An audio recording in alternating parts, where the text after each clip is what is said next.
Assalamualaikum warahmatullahi wabarakatuh.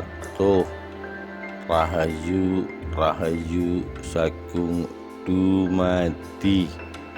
Pertarungan Sunan Kalijaga versus Nyi Roro Kidul dan kisah Rompi Ontokusumo.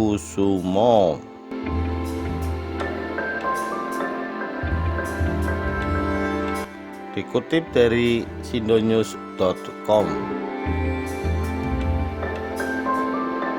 Sunan Kalijaga dikenal sebagai salah satu anggota Wali Songo yang memiliki ilmu kanuragan dan ilmu batin yang tinggi sebagai karomah yang diberikan Allah. Dalam satu riwayat bahkan disebutkan bahwa Sunan Kalijaga pernah berhasil menaklukkan penguasa pantai selatan, Kanjeng Ratu Kidul, sehingga memeluk Islam. Salah satu pusaka yang sering disebut-sebut digunakan Sunan Kalijaga dalam menghadapi penguasa pantai selatan itu yakni Rompi Ontokusumo. Kisahnya dimulai ketika semua daerah di wilayah pantai selatan dilanda hujan badai yang sangat hebat. Wabah penyakit merajalela. Pagebluk yang ditimbulkan oleh kejahatan Nyi Ratu Kidul merenggut jiwa siapa saja. Melihat kenyataan ini, Sunan Kalijaga lalu mencoba melawan wabah penyakit yang diciptakan Nyi Ratu Kidul itu. Lalu Sunan Kalijaga bertarung dengan Kanjeng Ratu Kidul tersebut. Namun sang wali mengalami kekalahan. Setelah kekalahan itu, Sunan Kalijaga mendapat wangsit atau petunjuk yang mengatakan untuk mengalahkan Nyi Ratu Kidul, Kanjeng Sunan Kalijaga harus menghatamkan Al-Quran. Lalu sang Sunan menghatamkan Al-Quran di Masjid Demak dengan disaksikan beberapa anggota Wali Songo lainnya. Konon kemudian setelah usai menjalankan sholat subuh, para wali menemukan kulit kambing pada hari Kamis Legi malam Jumat Pahing. Kulit kambing tersebut kemudian dibuat menjadi rompi dengan rajaan oleh Sunan Bonang. Rompi itulah yang kemudian disebut sebagai Rompi Ontokusumo. Konon setelah selesai terlalu sempit dikenakan oleh Sunan Bonang, lalu coba dikenakan oleh para wali Songo lainnya, tetapi tetap saja tak muat. Namun saat Sunan Kalijaga mencoba menekannya, rompi tersebut muat. Rompi Ontokusumo sendiri kemudian diberikan kepada Kanjeng Sunan Kalijaga. Ketika mengenakan rompi ini, Sunan Kalijaga menjadi lebih kuat. Kekuatan yang terkandung dalam Rompi Ontokusumo konon sangat luar biasa.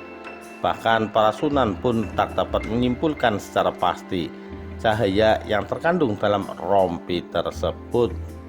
Konon sejak saat itu Kanjeng Sunan Kalijaga selalu mengenakan rompi sakti itu.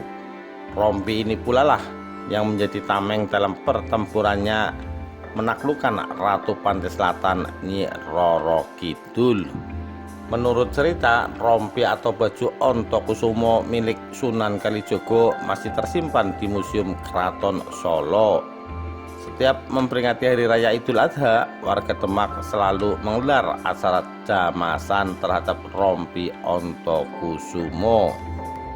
Prosesi upacara jamasan ini dihadiri oleh keturunan Sunan Kalijaga, baik yang ada di Keraton Solo, Keraton Yogyakarta maupun dari Surabaya.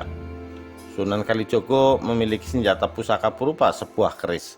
Pusaka Sunan Kalijaga yang satu ini dibuat oleh Empu Supo, yang tak lain adalah sahabatnya sendiri.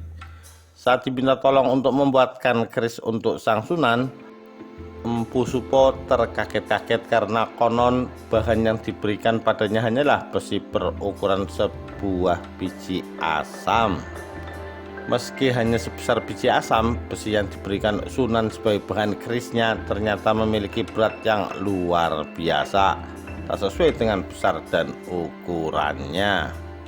Singkat cerita, Empu Supo kemudian selesai mengerjakan tugasnya. Keris yang sudah jadi itu kemudian dia serahkan pada Sang Sunan. Oleh Sang Sunan, keris dengan 17 luk itu kemudian diberi nama keris Kyai Carubuk. Keris ini sangat ampuh dan diwariskan turun-temurun. Keris ini bahkan dapat mengalahkan kesaktian keris setan kober yang dipunyai Arya Penangsang saat terjadi pemberontakan di Mataram.